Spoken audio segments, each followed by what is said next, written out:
we will take up Protection of Human Rights Amendment Bill. Before that, I would have an announcement that after the legislative business is over, special mention will be taken up. And then, no. Chandrasekhar Sahu sahab to place this. Huh?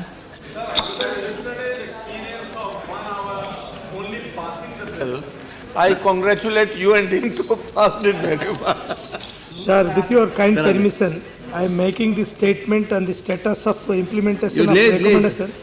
Sir, thank you, sir. Protection of Human Rights.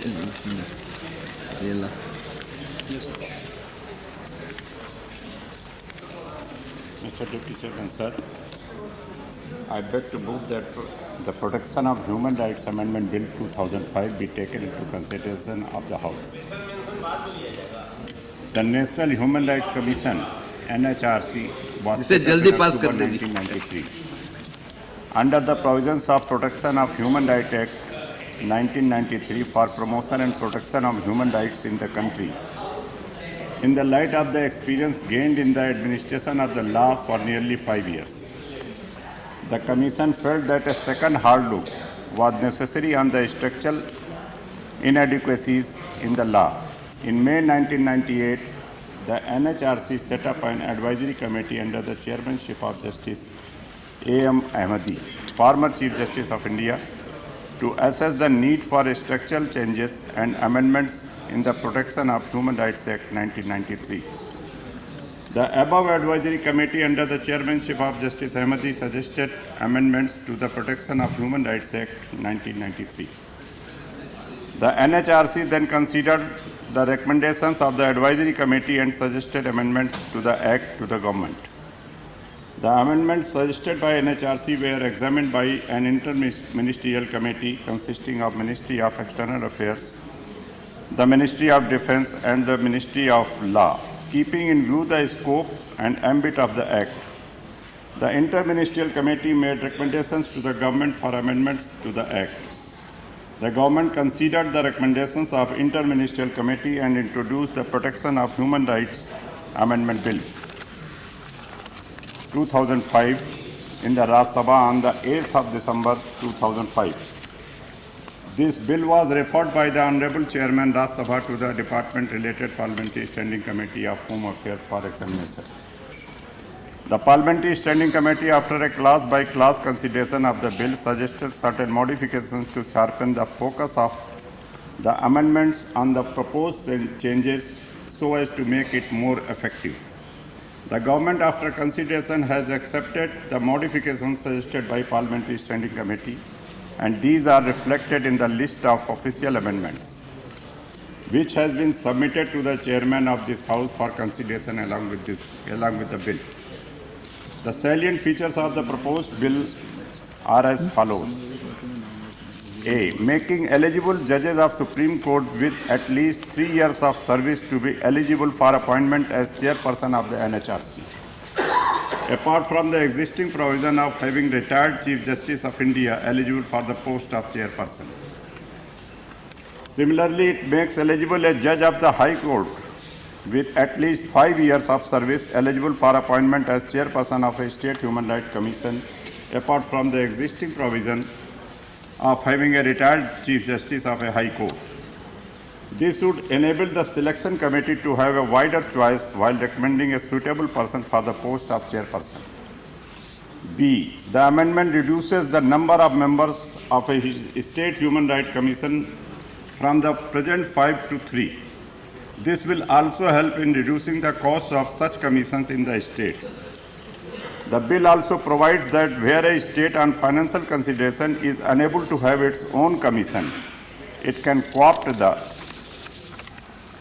chairperson or member of another state commission for itself with the approval of the selection committee of the state concerned. This will enable smaller states to have the benefits of a human rights commission.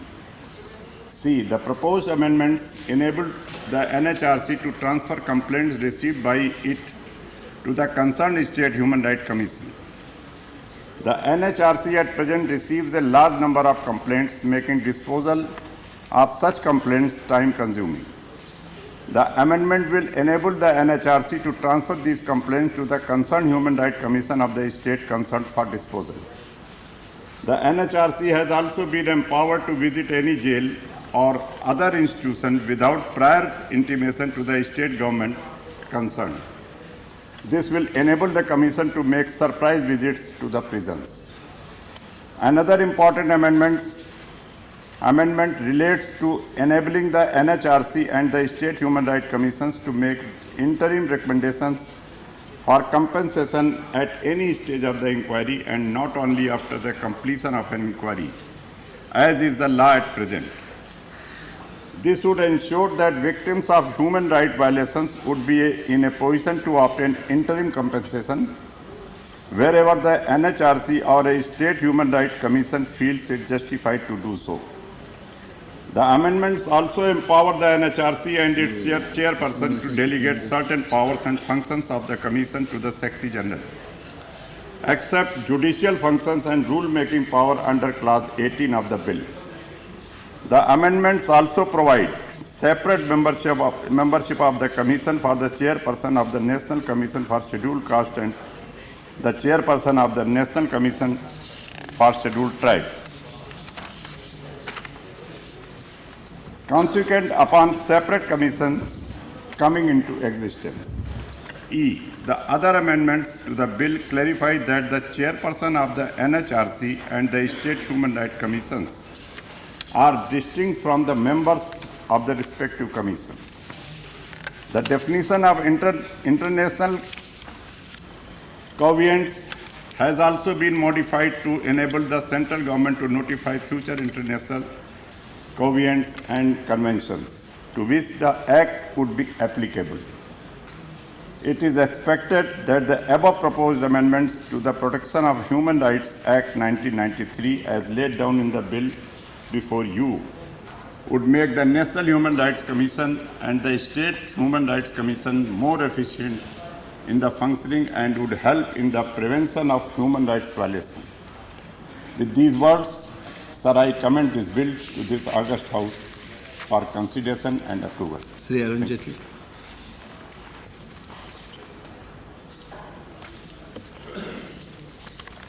The Honourable Minister has proposed a legislation to amend the Protection of Human Rights Act 1993. The last 13 years, sir, in the field of human rights have been a very challenging moment for this country. Challenging because we have a history of having adopted a liberal constitutional order, where in the liberal constitutional order we ensured a guarantee for human rights in the shape of various provisions that we incorporated under our constitution. And any Indian would be proud of the fact that as Indian democracy progressed further, by an interpretative process and by the majority of Indian society, some of the rights got further strengthened and additional protection and guarantees came to a citizen. We've of course also had dark periods in Indian history where human rights and personal liberty were suspended. But then we would like to always mention that those were aberrations to otherwise a history of a country where we've always attempted to strengthen democracy. The last 15 odd years were challenging from another point of view. Even before that, in the 80s, while we were trying to strengthen our institution of human rights, we were faced with terrorism in various parts of the country. What appeared to be initially confined to Punjab and then down south, two areas where we've been able to substantially make a great headway in terms of success. And these were success stories of fighting terrorism. We still have problems in areas of northeast, problem of cross-border terrorism, and we also have now the whole problem of a Maoist corridor in the country. When these two conflicting situations arise, the challenge for a mature society increases. On one hand, there is a commitment of a democratic society to strengthen various forms of human rights. On the other hand, an exasperated society will ask itself a question: how do we face this challenge which is emerging out of terrorism? And a large part of that crisis at times even convinces people that do we need harsher methods within a society to deal with the problem of terrorism. And that is why I say, sir, the last 13 years after the Act was originally passed and after the NHRC and the State Human Rights Commissions were established, we've been living with this dichotomy of a desire to protect human rights and strengthen them on one hand, and at the same time within the constitutional order fight those who fight with extra constitutional methods and who are bent upon destroying a democratic order in a society. Our experience, sir, of facing this challenge has been a mixed one. But yet, as we are emerging and maturing as a society which is trying to live with both these contradictions, I have not the least doubt that with the kind of resilience Indian society has, perhaps we'll also be able to find some kind of a convergence between two diametrically opposite challenges that we face. Sir, the experience of having established these rights, the commissions, particularly in the backdrop of a lot of adverse propaganda which was carried on by our neighbor, particularly against us, to the effect that what is our human rights record? Now, ironically enough, those who questioned our human rights record were not democracies, nor did they have a glorious history of having supported many democracies in the world.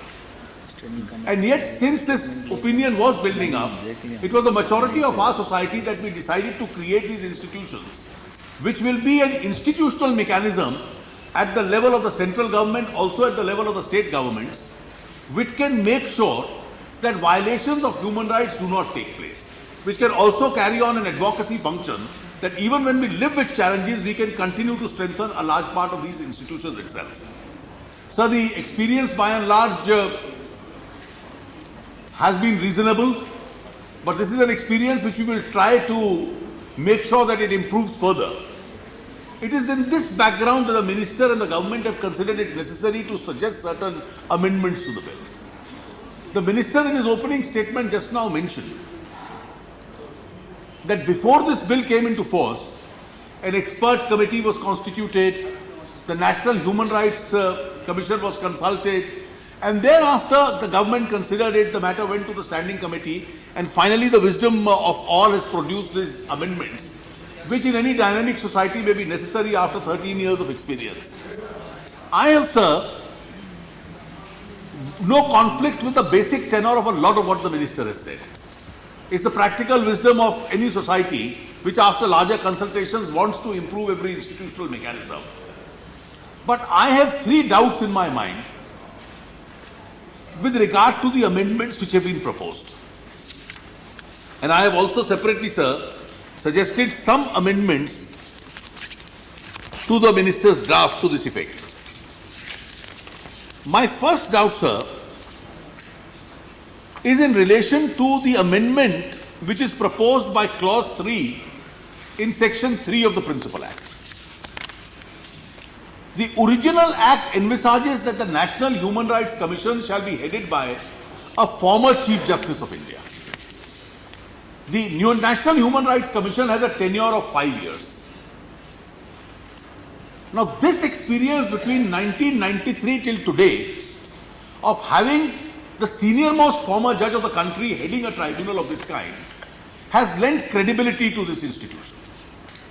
And it is not that former Chief Justices of India have been unwilling to take up the job, or that former Chief Justices of India, when a selection is proposed of a new chairman, are not available.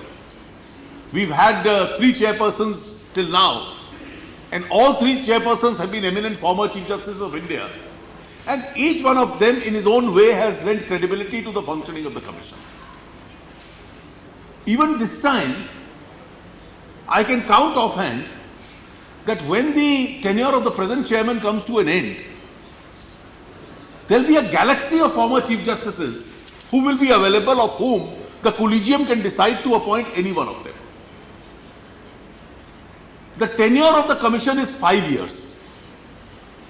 And except once, we've never had a history of having a Chief Justice of India who served his tenure more than 5 years.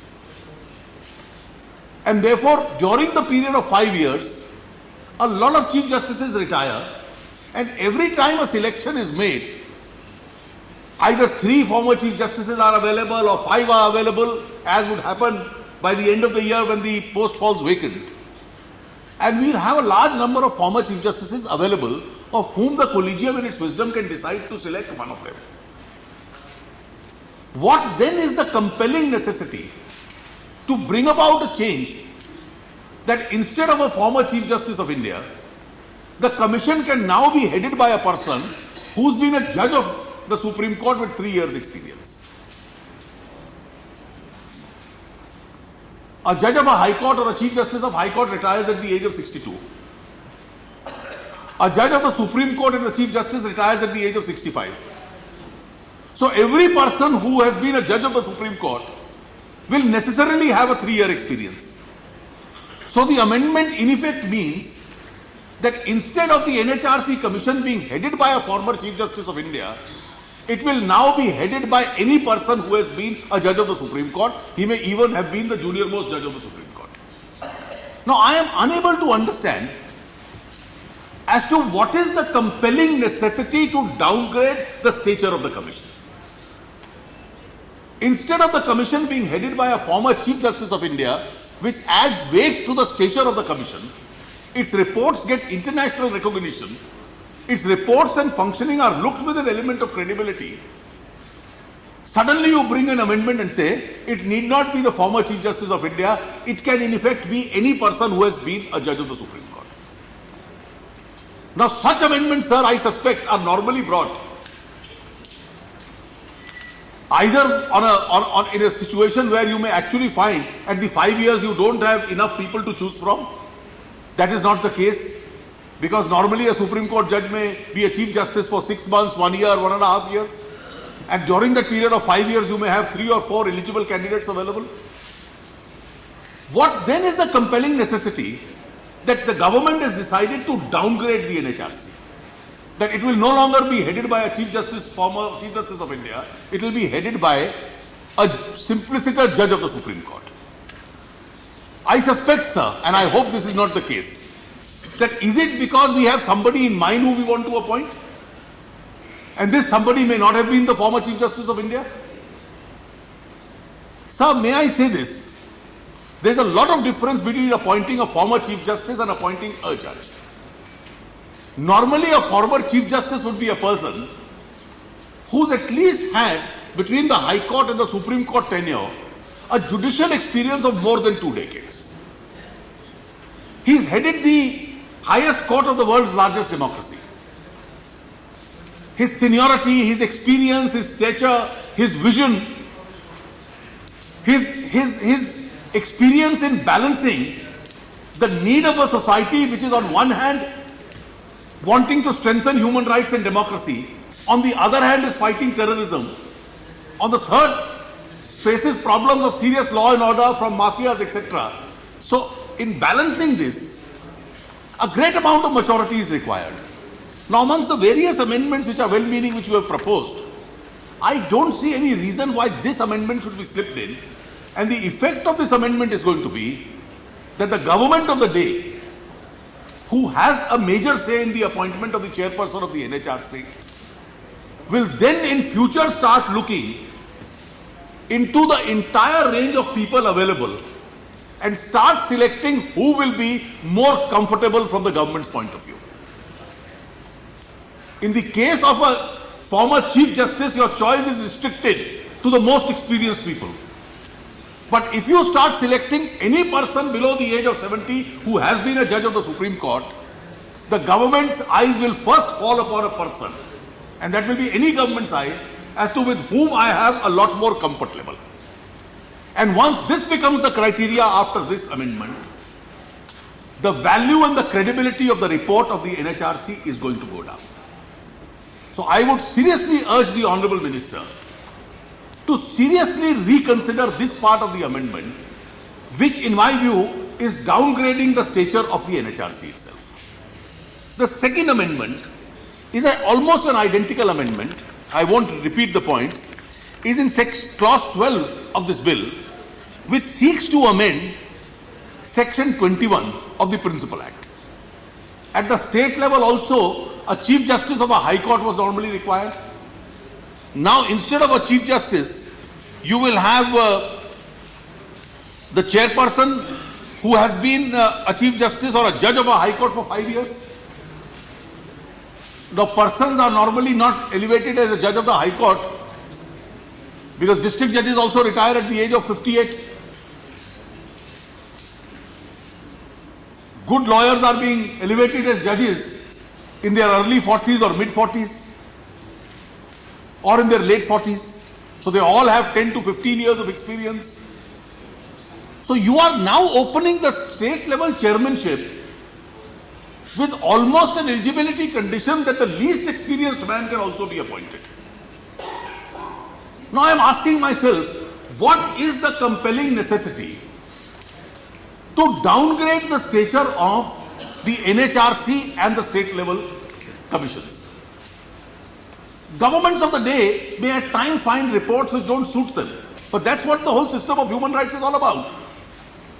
NHRC's job is to really protect human rights. We may find some of their reports not happy when we are in government, but then we can't keep that as a motivation for destroying the NHRC from within by an amendment of this kind. In the long run, these bodies have served a larger purpose. They've had even in a crisis situation, a stabilizing effect. Their word has been listened to with a lot of seriousness. And therefore, I would urge the Honorable Minister to seriously consider these two amendments, because the effect of this is going to be, it is going to enable central and state governments to choose chairmen of their choice.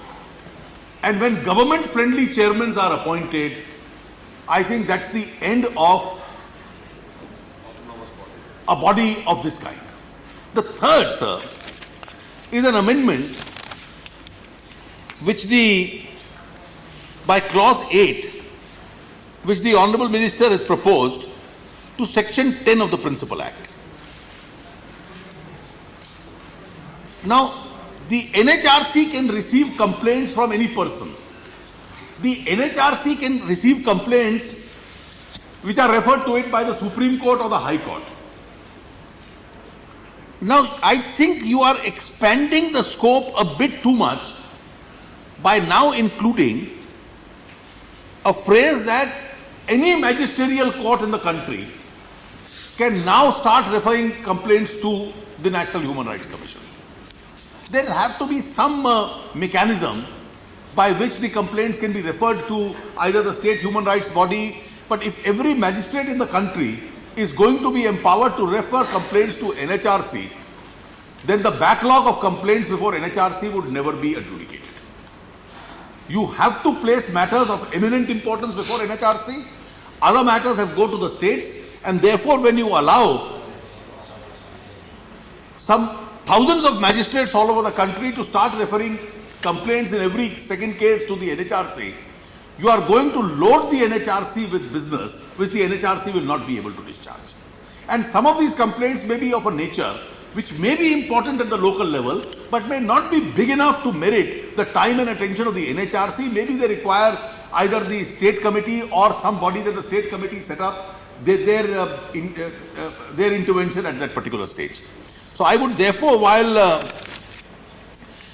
conceding, sir, that the larger amendments to this bill are a part of the consultation process which has taken place, I am not so sure that effective consultation has taken place in relation to these 3 points that I have raised.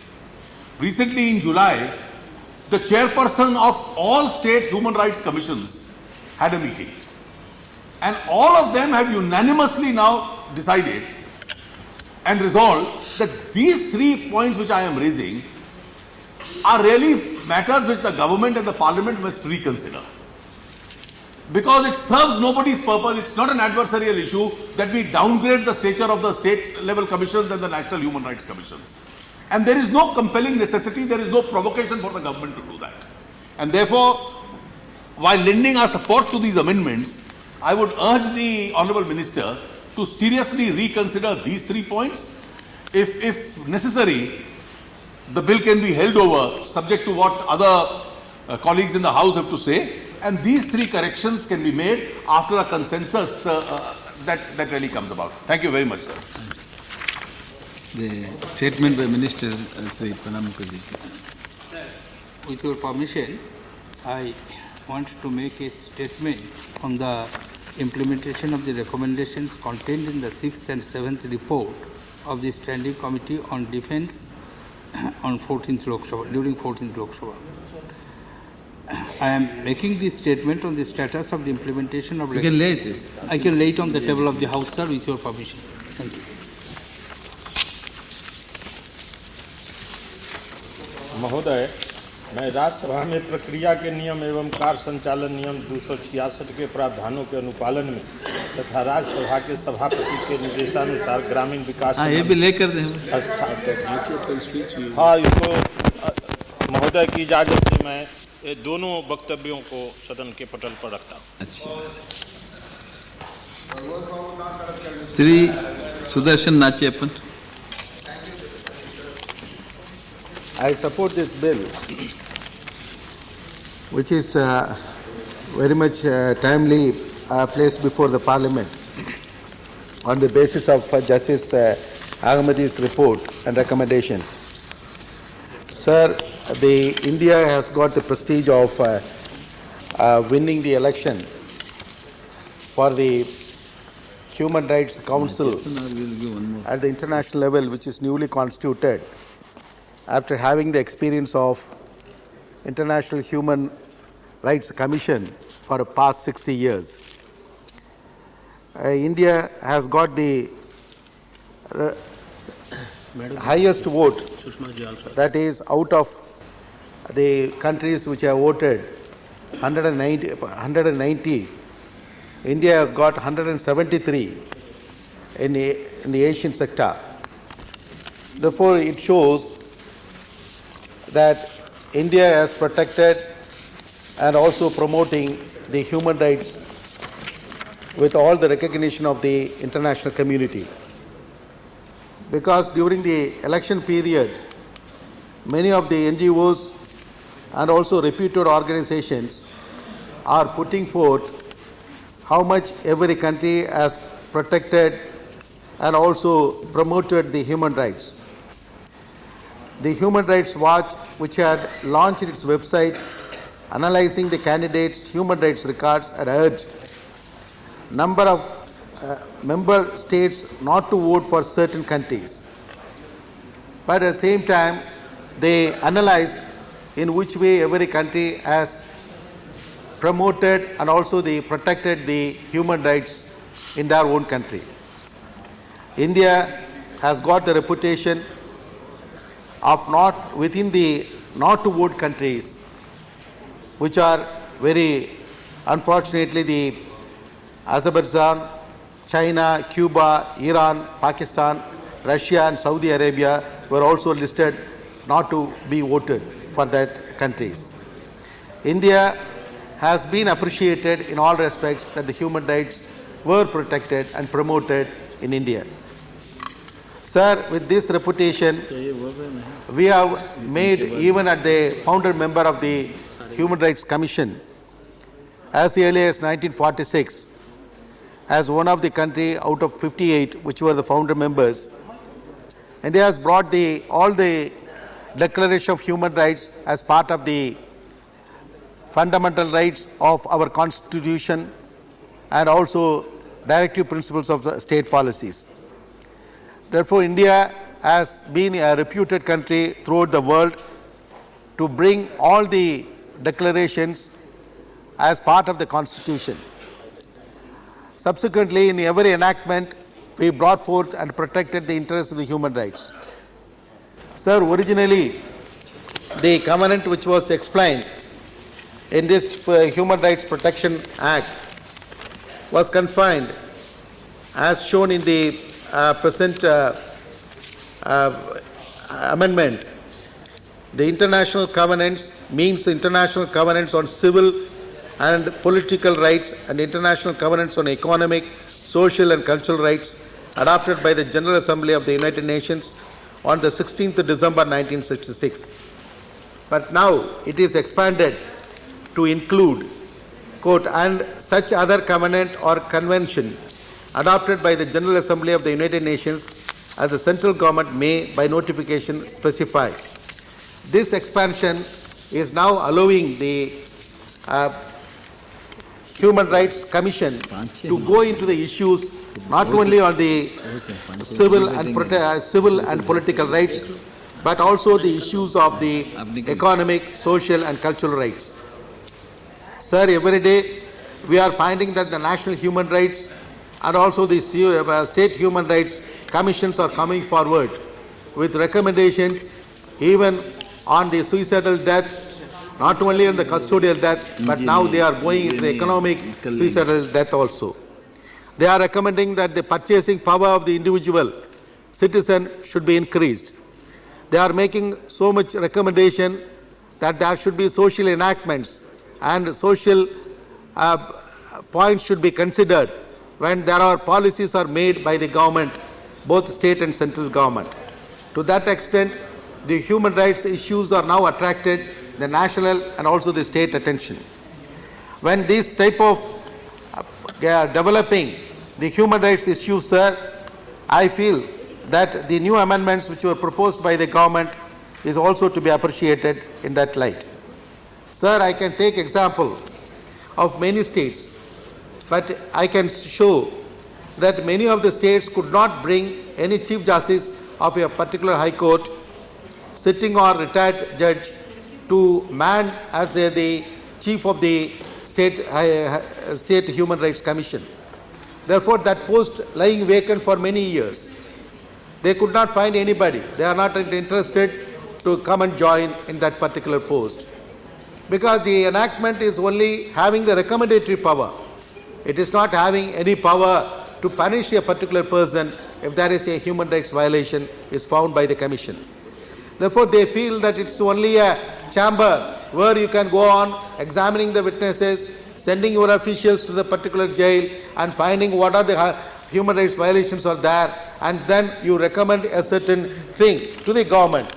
As the Act says that they can only recommend. I just read that portion alone, which is also now amended, which shows in the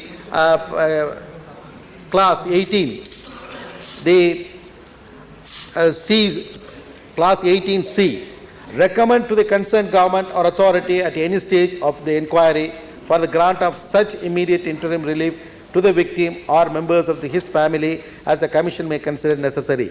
Subsequently, E, the Commission shall send a copy of its inquiry report together with its recommendations. In such way it goes on. F, the Commission shall publish its inquiry report together with the comments of the concerned government or authority, if any, and the action taken or proposed to be taken by the concerned government or authority on the recommendations of the Commission. It's purely a recommendatory authority. It cannot even pass a judgment that you have to pay this much of amount, this much of compensation. They can recommend. Whether that recommendation is going to be affected or executed by the concerned government is left to the government, sir. If they are not obliging to it, then they can only notify. What is the use of notification?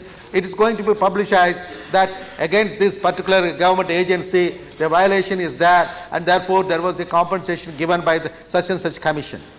The people are feeling that the compensation is awarded. The government is doing some kind of human rights violation. A department is doing a human rights violation, but nothing has come out. There is no beneficiary. People are going here and there. Therefore, this Act gives no teeth to their particular machinery which is given according to the statute. Therefore, the people feel, especially people who want to man that particular commission, they feel that it is no use of having this chairmanship of this particular commission. That is why I feel, sir, the government has come forward to search for some alternative. If there is somebody who has been experienced to be appointed as the Chief Justice, or a person who has got experience of 7 years or 5 years as district judge, if they can be appointed.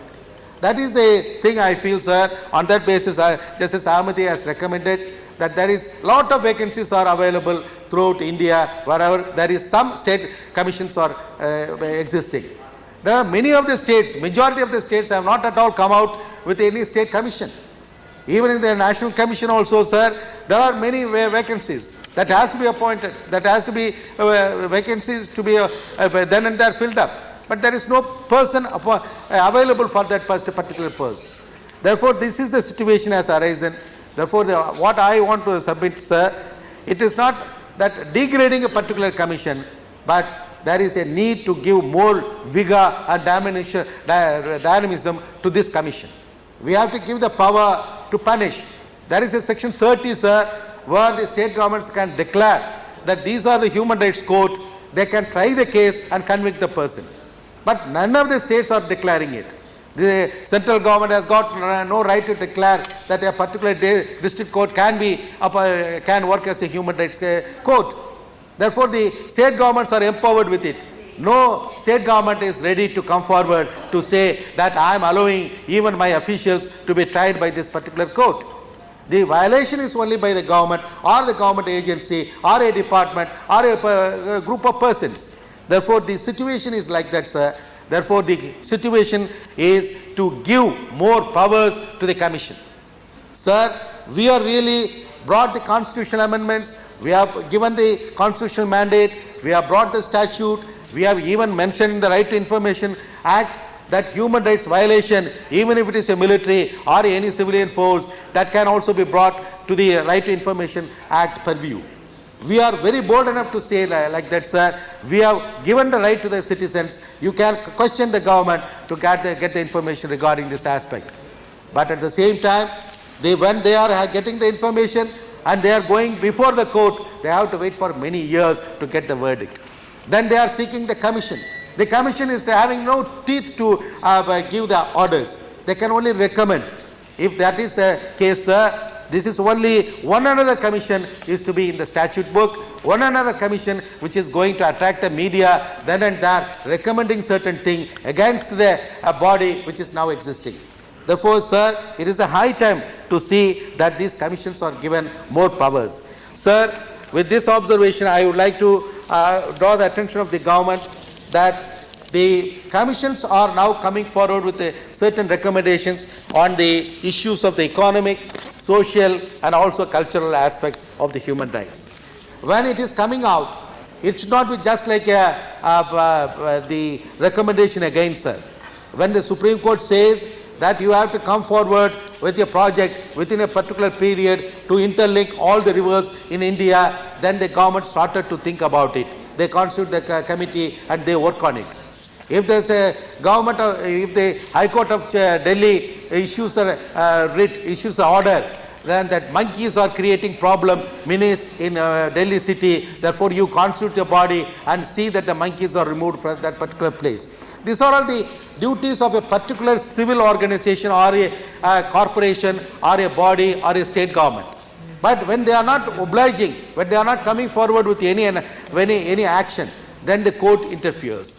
But the ordinary person cannot go and seek the help of the court for everything. Now only the PIL, public interest litigations, are coming forward, and the judges are also interested to get the media attention also to issue the orders then and there. But ordinary human being who is having a violation of the human rights, they cannot seek the help of the writ petition by paying huge money for a famous lawyer to attract the eyes of the court. This situation is only to go to the commission, to the Human Rights Commission. When the Human Rights Commission is not having any teeth, what is the purpose of giving a petition to that person and having an officer, the well-equipped office is there, police officer at the rank of the Inspector General or Director General of Police is having the office there inside the particular Human Rights Commission. They are empowered to visit, even according to this new amendment, that they can visit the jail, they can visit any place and give the report. They can give the report. That is only. When the officers are going and collect the reports and presenting it before the commission, they are going to investigate it, have the witnesses and examine it, and they are going to recommend further. Only recommendation, not further more than that.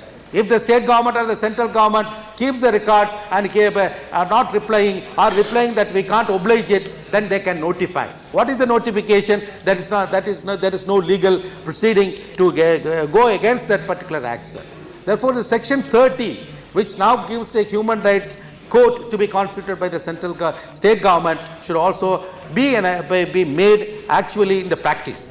It has to be brought that if there is a recommendation is made, if there is an order is made by the State Human Rights Commission or the National Human Rights Commission, then it should be an order of the court, it should be executed, it should be obliged, it should be immediately obeyed by the concerned department or the government. Then only there will be a Chief Justice who retires, or a sitting Chief Justice is ready to occupy that particular chair and see that the human rights violation is not at all there in India or in a particular state. Sir, we are protecting the interests of the human rights. We are protecting the human rights of the economic or political or even cultural or even social human rights of India. We have brought many acts, even we have got the employment guarantee scheme. It is one of the economic human rights. An individual can demand that I have to get the wages for a particular day. 100 days I can get the wages from the government. That is the right we are given it. But when there is a violation, when that particular officer is not obeying, when that particular setup is not obeying, where is the remedy for it? They have to come only the Human Rights Commission. The Commission is having the only recommendatory power. Therefore, it's a high time to see that the government has come forward with new amendments so that the Commission should be empowered, so that the Commission is the real Commission where the people can seek for remedy when there is a violation of human rights, sir. Thank you very much. Thank you. Now, further consideration of bill will be taken up tomorrow. Now, special mentions. Sri Dara Singh, Sri Mangani Lal Mandal. सभापति महोदय, मेरे विशेष उल्लेख का विषय है air India की परिचालित उड़ान के विमानों की चिंताजनक स्थिति के बारे में। एयर इंडिया उड़ान में परिचालित विमानों की स्थिति अत्यंत ही चिंताजनक हो गई है। ऐसा प्रतीत होता है कि एयर इंडिया में विमानों के रख रखाव व संपोषण की नियमित व निरंतर व्यवस्था व इसकी क्रियाशीलता नहीं रह पाती है। यही कारण है कि विमान के अंदर न तो सीटों की व्यवस्था बैठने के लिए उपयुक्त रह गई है और न सीटों को आगे पीछे करने में गतिशीलता ही रह गई है। यह भी सहज और स्पष्ट भान हो जाता है कि सीटों का भौतिक स्वरूप तथा तदनुसार इसकी व्यवस्था आरामदायक नहीं रह गई है। घंटों लंबी यात्रा करने पर एयर इंडिया की सीटों की कुव्यवस्था से यात्रियों को मानसिक और शारीरिक दोनों रूप से उबाऊ व थकान प्रवृत्ति का बोध होने के साथ साथ यात्रियों के मन में खींच होना स्वाभाविक है। उदाहरण स्वरूप भारतीय संसदीय प्रतिनिधिमंडल ने दिनांक 30 जून 2006 को उड़ान संख्या AI 314 के द्वारा दिल्ली से हांगकांग तक तथा पुनः दिनांक 8 जुलाई 2006 को उड़ान संख्या AI 349 के द्वारा शंघाई से दिल्ली तक की यात्रा की थी। मैं भी उस प्रतिनिधिमंडल का एक सदस्य था। विमान में जो सीटें थी वे न तो आगे सरकती थी और न पीछे। सीट के जो कवर थे वे बेहद मटमैला और गंदा, यहाँ तक कि विमान के अंदर भी एक प्रकार का विचित्र गंध आ रहा था। इन सारे मामलों के प्रति उच्च पदस्थ पदाधिकारी या तो अनभिज्ञ हैं अथवा जानबूझकर भी इसमें सुधार लाने के प्रति सचेत नहीं है। कुप्रबंधन के कारण अंतर्राष्ट्रीय स्तर पर एयर इंडिया को एक सर्वोत्कृष्ट वायु सेवा के रूप में स्थान और प्रतिष्ठा नहीं मिल पाती है। अतः मैं इस दिशा में सरकार के द्वारा तत्काल प्रभावकारी कार्रवाई करने के लिए विशेष उल्लेख के माध्यम से ध्यान आकृष्ट करना चाहता हूँ। धन्यवाद। श्रीमती मैसेज फ्रॉम लोक सभा। I beg to report that the Lok Sabha at its sitting held on the 2nd of August 2006 passed the Actuaries Bill 2006. I lay a copy of the bill on the table. Shrimati Shobhana Bhartia, Shri Jaiprakash Agarwal. Sir, Lebanon में बड़ी संख्या में भारतीय नागरिक रहते हैं केंद्र सरकार द्वारा इजरायली सैनिक हमले से तबाह हो रहे लेबनान में भारतीयों को निकालने के प्रयास किए जा रहे हैं। इजरायली सैनिक हमलों से भारतीय नागरिकों को बचाने के प्रयास सराहनीय हैं, लेकिन संयुक्त राष्ट्र के तहत लेबनान और इजराइल की सीमा पर शांति सुनिश्चित करने के लिए भारतीय सैनिक तैनात किए गए हैं। वहां पर युद्ध क्षेत्र में लगभग 672 भारतीय सैनिक फंसे हुए हैं और इजरायली सैनिक हमलों में भारतीय जवान भी घायल हुए हैं। इन भारतीय सैनिकों की वापसी के बारे में अभी तक कोई निर्णय नहीं लिया गया है। मेरा केंद्र सरकार से अनुरोध है कि लेबनान से भारतीय नागरिकों को सुरक्षित निकालने के साथ साथ वहां पर युद्ध क्षेत्र में फंसे सभी भारतीय सैनिक जिनको संयुक्त राष्ट्र शांति सेना के तहत लेबनान में तैनात किया गया है कि वापसी हेतु भी शीघ्र कदम उठाए। धन्यवाद। धन्यवाद। श्री विजय दर्द, आपका स्पेशल मेंशन। हाँ, पुकारा ना। धन्यवाद सर। किधर है आप? I am thankful to you for giving me this opportunity. My special mention is on subdivision of Dalits for determining reservation quota needs. So there are many people like R.S. Gawai and Sushil Kumar Shinde and Athole. They did not take the benefit of this, but this creamy layer is to be removed. In our constitution, initially the reservation for scheduled castes and tribes were made for 10 years only. But more than 50 years later, caste continues to play a critical role and reservation continues. The best way of ensuring equitable distribution of quota reservation benefits to Dalit would be to identify an economically determined creamy layer or individuals who have benefited the most from reservations. This has already been done for the other backward classes following the Supreme Court judgment on the Mandal Commission report, and the same analogy be adopted in the case of SC/ST. This is to be achieved in such a way so as not to attract adverse legal verdict.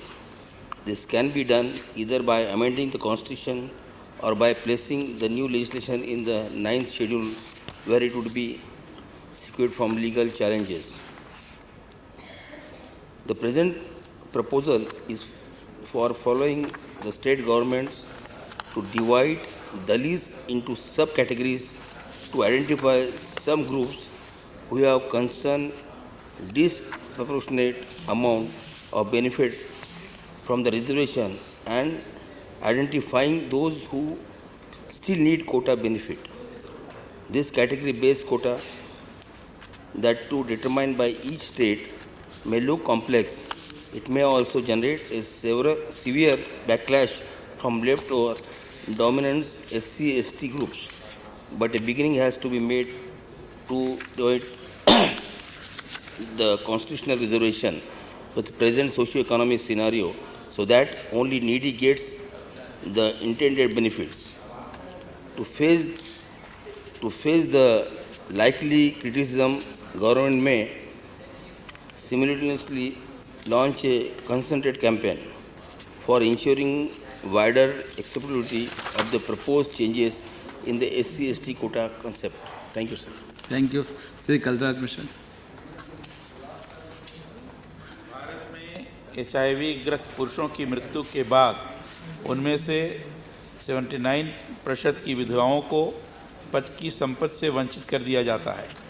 In HIV ग्रस्त विधवाओं को बीमारी, वित्तीय संकट, नफरत, अछूत आज जैसे अनेकों कष्टों और सामाजिक बहिष्कार का सामना करना पड़ता है। सरकार के द्वारा जारी आंकड़ों के अनुसार लगभग 50 लाख लोग HIV से प्रभावित हैं और लगभग 1600 लोग प्रतिदिन इसकी चपेट में आ रहे हैं। संयुक्त राष्ट्र संघ की रिपोर्ट अत्यंत ही चौंकाने वाली है, जिसके अनुसार HIV ग्रस्त विधवाएं नारकीय जीवन जीने को विवश हैं। इनमें से अधिकांश विधवाओं की उम्र ही लगभग 30 वर्ष से कम है। इनका अपना परिवार और समाज ही इनको बोझ और बीमारी मानकर अपने से दूर रखता है। मात्र 10% विधवाएं ही ससुराल में रह पाती हैं। 90% पति के घर से निकाल दी जाती हैं, जबकि मात्र 9% ही ससुराल से आर्थिक मदद पाती हैं। रिपोर्ट के अनुसार 2068 घरों के सर्वेक्षण में 439 HIV पॉजिटिव विधवाएं मिलीं। इसमें से 206 गाँव में थीं और 233 शहरी इलाकों में रहती थीं। इसमें 60% से अधिक विधवाएं 30 वर्ष से कम आयु की थी। इतनी ही लगभग अनपढ़ थी। गरीबी रेखा के नीचे रहने वाली विधवाओं की संख्या कहीं अधिक थी। उन्हें भोजन में दाल अनाज ही नहीं मिल पा रहा था। पौष्टिक आहार तो कल्पना की चीज़ है। अधिकांश विधवाएं तो अपने पति से इस रोग की चपेट में आई थी और दुर्भाग्य यह रहा है कि पति को परमेश्वर मानकर अपनी ज़मीन जायदाद धन दौलत पति के इलाज में खर्च कर चुकी हैं। अब इनकी बीमारी को जानकर इनको कोई काम पर नहीं रखता है। मैं सदन के माध्यम से सरकार से मांग करता हूं कि इन विधवाओं के लिए पेंशन अथवा आर्थिक सहयोग की नियमित व्यवस्था करें। धन्यवाद।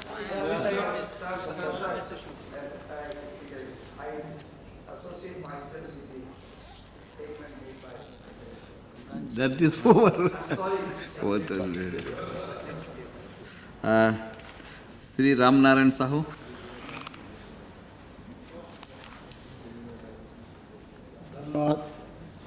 माननीय सभापति महोदय, मुझे समाचार पत्रों के माध्यम से पता चला है कि बिहार राज्य में बिहार पुलिस विभाग में 228 बालकों को बाल आरक्षी पद पर नियुक्ति प्रदान किया है।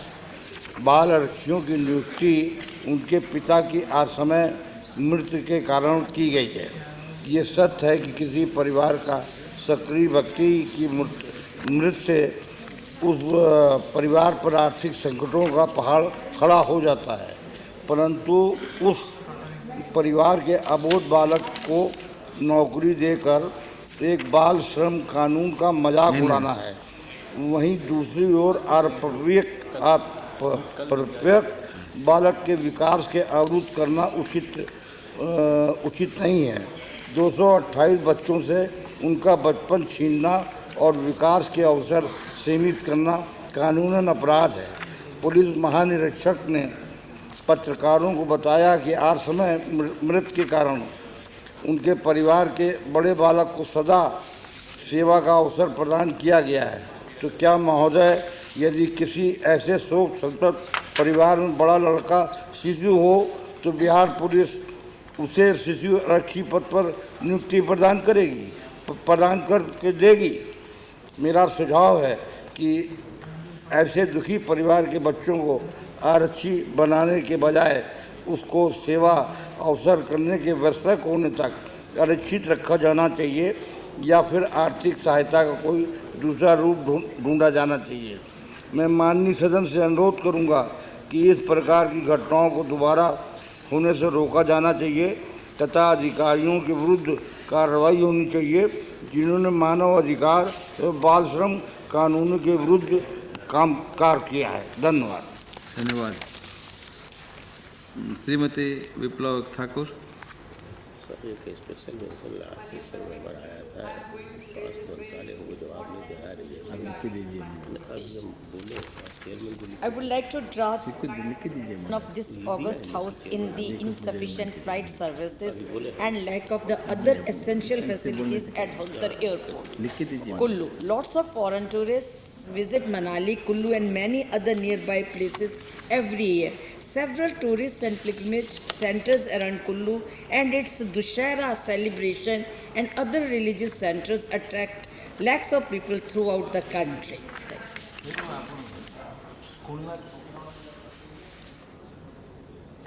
You have still more?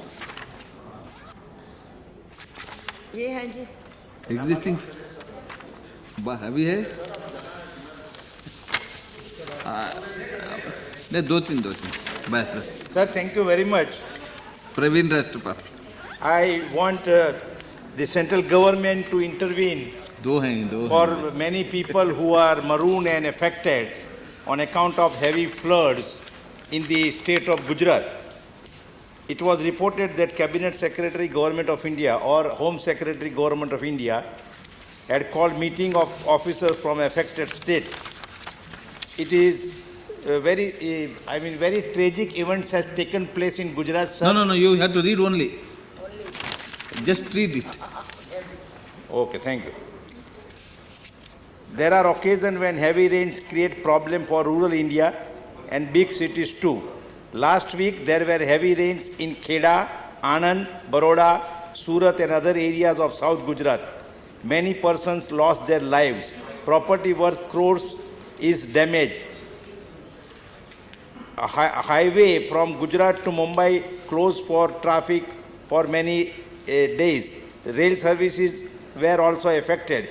Great difficulties faced by women and school children. It was reported that Cabinet Secretary, Government of India called meeting of officers from affected states. Let this House know what relief is given to those died due to heavy rains. What about relief to loss and damage to property, loss of household articles? The worst situation was in poor bastis. What help was given to those affected in slums? Has the government verified the preventive plans, if any, by various state governments, particularly Gujarat and Maharashtra? What about small boats? What about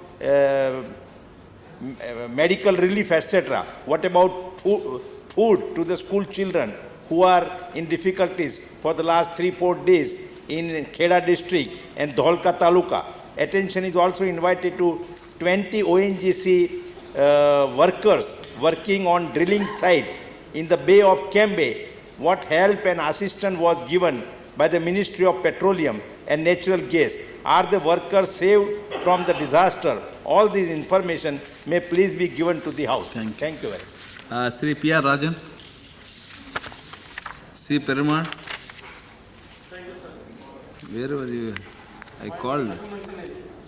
Amendment to Nursing Council Unit Act 1947. There is a great demand for nurses in the country, and not only in this, there a great demand for Indian nurse in Europe, North America and Gulf countries. Since there are not enough nursing colleges in the government sector to meet the demand, many private nursing colleges have mushroomed in our country. The health sector is ready for revamp, and therefore thousands of nurses and other supporting medical staff will be required. Moreover, considering that Indian nurses are sincere, dedicated and patiently handle the patients, there is always a demand for them abroad. It is estimated that 1 lakh nurses will be required in the next 5 years in abroad, only not to speak of our domestic requirement. But unfortunately, there are few colleges in the government sector and private colleges which are recognized by the state governments and gearing up to meet the demand. But the nursing education offered by private colleges is not recognized, and as such as the nurse do not get jobs in government hospitals, but they can get jobs in private hospitals. It is really an anomaly that a nurse who can get a job at a more salary in a private hospital cannot get a job in a government hospital, and that too when there are not enough government nursing colleges. Therefore, I demand that courses imparted by the private colleges in the nursing sector should be recognized, and nurses should be eligible to get jobs in government hospitals. So, I also demand the Nursing Council Act 1947, which is an outdated one, should be amended suitably to achieve the purpose. Thank you, sir. Thank you. Sri Saman Patak.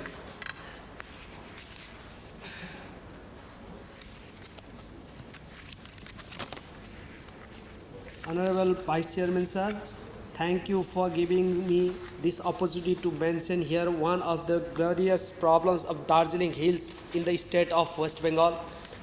The problem is about the scarcity of drinking water in and around Darjeeling town, including other hills like Kalimpong, Karsiang, Mirik, and other villages also of this district.